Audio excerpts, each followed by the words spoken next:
Hey guys, welcome back to the Daily Dreamer. Thanks so much for coming and hanging out and sharing a dream or two with me. And boy, do I have one for you today. All right, here we go. Okay, so I wake up and I see this house in front of me and it's giving me an off feeling. So it's a playground that I am not familiar with. My guard's already up. I just get a really bad feeling about this. So I start going back and forth. I'm like in this field or something, and I'm debating with myself, do I have the guts to go into this house? Well, you know me, I'm curious. And so, of course, I say, let's just go do it. I mean, what's going to happen? Right? So I make my way up there, and I'm greeted by some entity who absolutely is just adamant. No, you're not allowed up here. It's not the right time. It's not the right place. And I'm like, why? Well, he kept giving me all these stupid, silly reasons as to why I couldn't go in the house. So I said, just give me one really good reason that I can believe and I won't go in that house. So he just shows me this vision. And whatever was in that vision, it terrified me enough that I was actually whisked back to consciousness.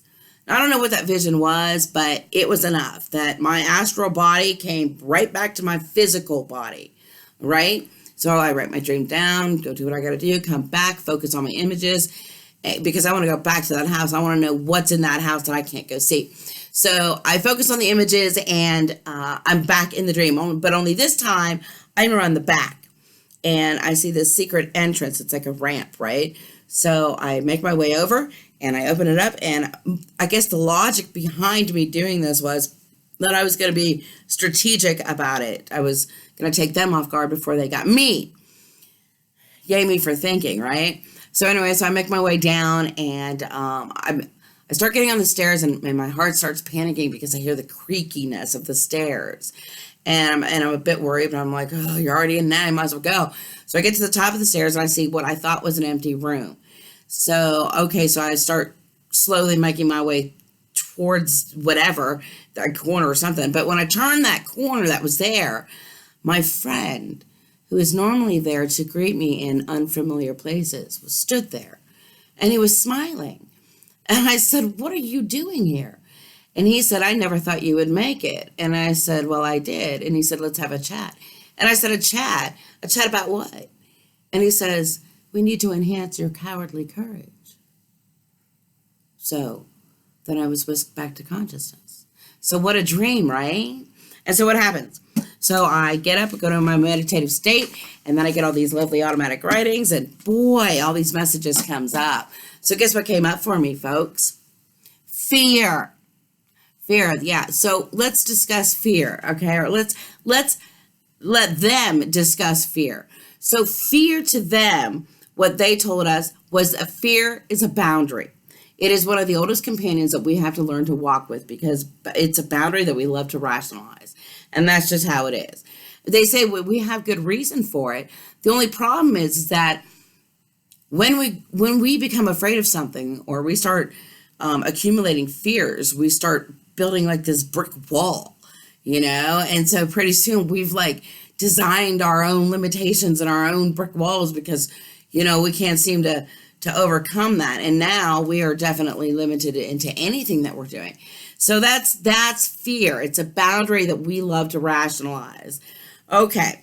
They say that each one of us in the course of our journeys will have to learn to dissolve the fears, our fears. Whether these are fears are very known things or fears of unknown, we still have to address them. So in this particular one, though, because there's good fear and there's bad fear. In this particular dream, my dream served me well.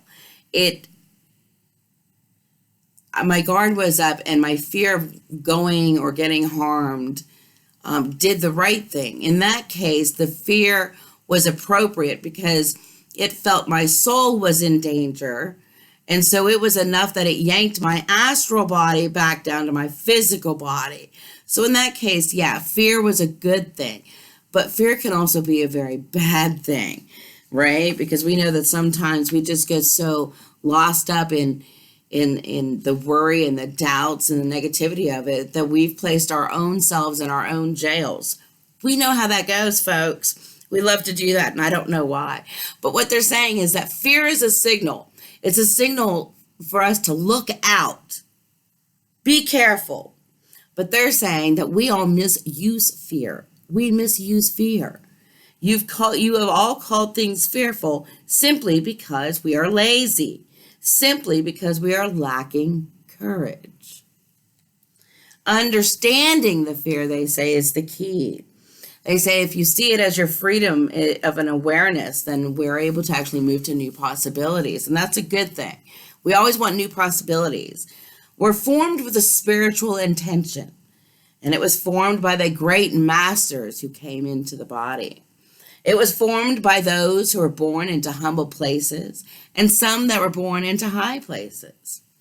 Incarnated in the form of man to carry a certain vibration into a land that later would be known to be the leader of the movements. But that is what happens when you understand and can overtake fear. You can move mountains. You become leaders. You overcome your own limitations, and that's a wonderful thing. The possibilities of all that we are desiring, they say, are inside of you. They say until you are able to convince yourselves of that and let go your boundary, you'll be able to see these possibilities. If not, well, then guess what? You'll forever be stuck. You'll always be able to see these possibilities if you're able to understand fear. So let's look at what you think is impossible. You take whatever it is that you say that you can't do, or for whatever reason you're afraid of, you take it, you come into a moment of recognition. Okay, yes, I'm afraid to take that step. I get it. So does everybody else, because if they've all been there. This is a moment of knowing that this is absolutely a brilliant point, because you're acknowledging the fear. Great, it's a flash of understanding, you know? When you say, goodness, I think that this is impossible. I mean, that's not very wise of you, is it? Because now you're putting, once again, a boundary on yourself. So these are just merely patterns of thought that you argue with yourself over. Thus, you're setting boundaries for yourself to repeat the same cycle over and over again. Are we following, folks? So, can we overcome the fear? Can we? Fear that even paralyzes? Of course we can. Why? Because we're human. We're bound and determined. So yes, so let's go and discuss how we get over this fear. Well, once after you acknowledge it, you consciously got to understand that you got to move through it. Okay, yes, I see the fear. I get the fear, but you got to move through it. Okay? You got to not worry about what's going to happen or how it's going to happen. You just got to do it. You got to be like that fool jumping over the cliff. Just do it. I mean, you know, you can always get up to the corner and wonder, no, am I going to make it? Just do it. Why not? You only live once, right? What's that saying? YOLO? I don't know. Anyways, get out of the logical mind, folks. Move that boundary out. Don't get into the logical debate with yourself. Be in the creative mind, they say. How does one stop dancing with the logical mind? Well, remember what I told you? They always have remedies. Let's hear some of the remedies. Okay, that was always a vast challenge. Was how do you stop dancing with the logical mind? Well, a belief system basically is that you've put yourself into. The logical mind is always wanting that control. And that is so true because you argue with yourself over and over.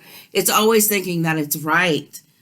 The creative mind, though, that's the child. That's the one that's always not wanting to be right. It just wants to go and do like that 2-year-old. They see no fear. Let's just go experience it. That's what that is. It's a focus of consciousness, folks, for fear. It's an awareness. It's an awareness of how you want to approach your life. Do you always want to be afraid of taking that step? Or do you just want to say, you know what? I'm doing it. I'll deal with whatever comes because I can.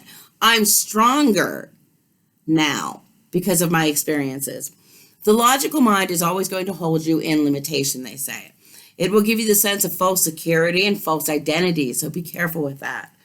The logical mind will normally represent fears. It's going to keep you from doing all that you are afraid of doing. The creative mind, though, that's the impulsive self. The self that makes no sense whatsoever. The self that is uninhibited. Right? All right. So the logical mind, that has the ego attached to it. There's your problem right there, folks. It's afraid of being wrong. It's afraid of being foolish. Right? You're afraid of being ridiculed because of your base decisions. if you're wrong. Well, that's the logical mind. That's the egotistical mind. So get out of that mind. We don't like that mind. Get into the childlike mind. We like those because they're awesome. Those adventures are way much more better. So those of you that doubt will be afraid to move into creativity, and you'll find yourself facing all sorts of difficulties. Those that move into creativity and trust that they will find that the world opens before them and that there's no logical explanation. So sit with yourself for just a moment and see if you have some fears that are blocking you from doing what it is that you should be doing. That's what they want you to do. Because if there is, then we need to make a change, don't we? If you say, for instance, you fear failure, failure is the need to keep you in one particular place. Okay? It's to show oneself that you're afraid to move. But in my case, in that dream, the fear made me move to save or protect my soul. So remember, there's two types. You just got to be aware. But anyways, if it's keeping you in one place, paralyzed and not be able to move on, then you need to analyze it. You need to sit for a moment. It's got a personal message for you. All right? You need to take this belief, this fear, this failure. You need to bring it into yourself because you know what? You need to understand that you're the only one putting power behind it. So if you come to grips with it and understand, okay, yes, I'm afraid of it, but you know what? I'm going to just work through it. Then you overcome. You start overcoming. You start taking down those brick walls. And now you're able to move freely through to manifest whatever it is you want. Because why? Because you have no fears. Because the adventure outweighs the fears, folks. So use them as stepping stones, all right? Let them teach you the lessons they need to teach you if you fail. That's fine. We all fail every once in a while. It's just how you deal in it.